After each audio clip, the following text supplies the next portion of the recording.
Hello, guys. Let's dive right on into this one. You know how we do. This is OG Goat, and it's about to go down. This episode here is on the homeless and homelessness across this country, especially in New York City, where I live. Now, we all know this topic all too well, but today I want to address some issues about homelessness which is being avoided. Now, homelessness has been around for as long as I can remember and will probably always be around to some degree. However, the issue is how we as a nation treat the homeless. That's what the issue is. Coalition for the Homeless, DHS, Department of Homeless Services, they talk about this and they break it down along with a lot of other companies I'm bringing to you tonight. So sit back. You're in for a real serious ride on this one. I'm going to leave links to everything we go over and all the facts in this case because you know we like to have the facts. I know you like to have the facts. So the links to the facts and reputable websites where all this information came from will be listed. So make sure you check out the facts.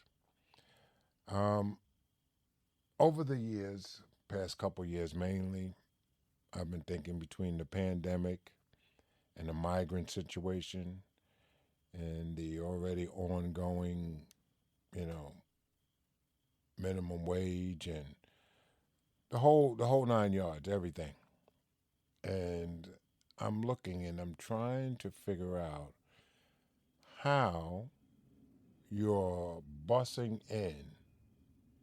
And I think the number is somewhere between, I'm getting numbers between 95 and 120,000 migrants to a city that, already has, I think New York has 30, 40, maybe 60, 70,000 homeless people already between kids, adults, and single adults as of August 2023. I mean, come on, guys. This is found also on the Coalition for the Homeless. You go to their website. Once again, I'm leaving links here.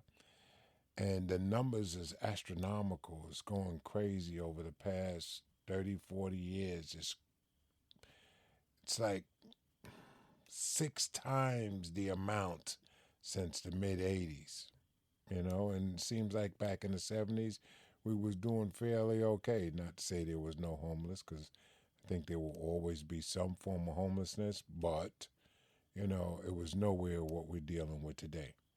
So how? Tell me just how you bus in 120 migrants when you have 40, 50,000 homeless people already on the street. Now, listen, if you're going to put the migrants in hotels and immediately come up with a solution to give them a job, I have no problem with that.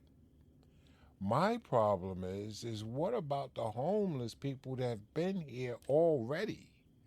There's people that holding vouchers for years. This phony, fake, in some cases. Some people go through, some people don't, but a majority of them do not.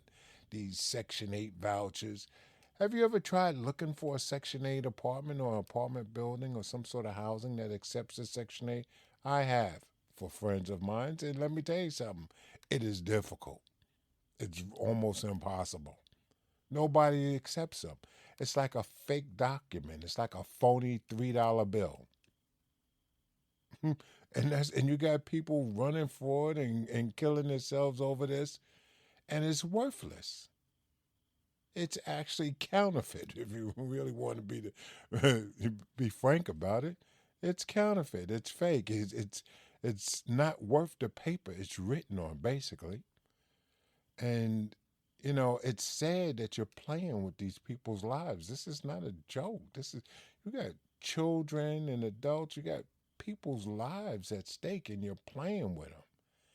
You're sending $113 billion to another country to help them fight a war in another country when you have veterans that's been fighting for this country for years that are homeless? I mean, it doesn't make sense. You have what, maybe 40,000 homeless veterans throughout the United States. There's no reason a veteran of the United States should be homeless. And it's like a slap in the face to take money and send it to another country when the people that fought for this country are sitting and sleeping on cardboard boxes and under the subway and all kind of nonsense. Something is wrong with this picture and nobody's talking about it. Something is very wrong. So this episode, guys, I want to bring this stuff to light because I think there's some things that just need to be said. And if you look at the math, it's just astronomical. It just doesn't make sense. It's crazy, and I guess like the old saying goes, if you can't dazzle them with brilliance, baffle them with BS, and that's pretty much what they're doing because this is nothing but BS that they're throwing around. It doesn't make sense. The numbers don't add up. You got 40,000, 50,000 homeless people in New York City, and you're bussing in 120,000 migrants. Okay, you're putting them in hotels, and then immediately your solution is let them work. Let them work. But what about the 40,000 that was already here? Okay, let's say there's a percentage of the 40,000 that are disabled or mentally ill. According to the Coalition for the Homeless, there's maybe 40%, 50% of them have some sort of mental illness. Okay, you still have another 20,000 people, families that are willing and able to work. Okay, so they should have gotten priority for these jobs. Not saying you don't give the migrants a place to stay. Everybody needs a place to stay, but I'm just saying they live here. They've been here. They have seniority. Okay? Let them get their housing. And if you want to give housing to someone else, take care of your house first. You can't go sweep the neighbor's backyard when you got trash in yours. I don't understand. How is that possible? We need to concentrate on our own backyard and clean that up before we start bringing in and trying to help everybody else. Something is wrong with that picture. The numbers don't add up. $113 billion to another country when you got 200,000 homeless people here in this country. You could do a lot for the homeless people in this country with 200 and something thousand dollars. 200, I'm sorry, with $113 billion. You could do a lot for these people over the course of 10, 15 years. But we're doing nothing. Okay? We just solved half the problem right here tonight by immediately dividing the homeless between the mentally and physically disabled and the ones that are willing and able to work. Okay, boom. Now you got half of the amount of homeless people that you had because you just put all the ones that are willing and able to work to work. You gave them a job that they were able to sustain, and according to the government, will run somewhere around $50,000. But minimum wage doesn't meet $50,000. What part of the game is that? Minimum wage doesn't meet $50,000, but you got on your website, it says it on Forbes, I got links to it, that say that the average cost of living is $50,000 and your minimum wage is $30,000. Come on now, come on. This is, what are we doing here? What are we doing? What do you expect the outcome to be for this?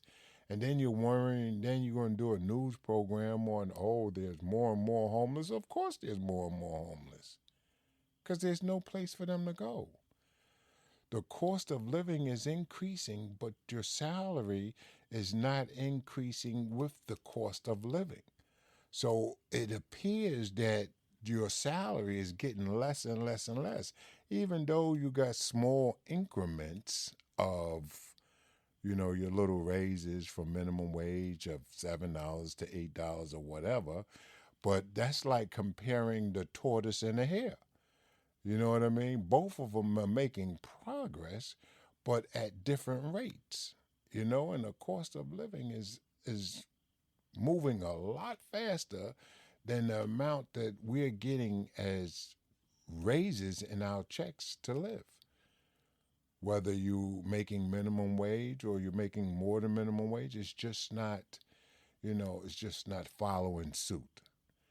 So I also want to talk about here how you have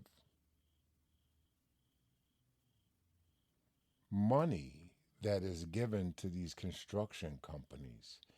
And this money that's given to construction companies to build this affordable housing, and you take this money and nothing's being done. Why look for housing or places to build affordable housing in areas where people are going to dispute it? Why? Why not just fix up the neighborhoods in which they live and make those neighborhoods better? Eliminate the entire concept of the ghetto, the slum. You know what I mean? Make these neighborhoods clean, build nice houses, affordable housing right where they live. Right where they live. Tear down those rat infested housing and dilapidated buildings that's been there, and vacant and abandoned buildings that's been there. I could ride through so many neighborhoods in New York City and see buildings that could be torn down and nice buildings that could be built up. We don't have to live next door to, you know, millionaires. No, we don't have to live next door to the 1%, as they say, or we don't have to live next door to the people making 200 and something $1,000. No, we don't have to. We quite well in our own community. Just give us affordable, clean housing. We're not building this stuff. Put Walmart in the neighborhood. We're definitely going to be there. Put a Macy's or whatever stores that, these communities like to shop at. Bring them to the neighborhood. We're going to work there anyway. Bring them to the neighborhood and fix the housing. It's not that complicated, but instead, you rather play a game. You're using the people as pawns. It's nasty, it's disgusting, it's sad, and, it's hurtful. As for the migrants, you know what I mean? If you escaped a poor uh, form of living and you made it to the United States, well, more power to you. But just understand that we have people here we also need to take care, and this government is about playing games right now. You know what I mean? And so we have to nip this in the bud.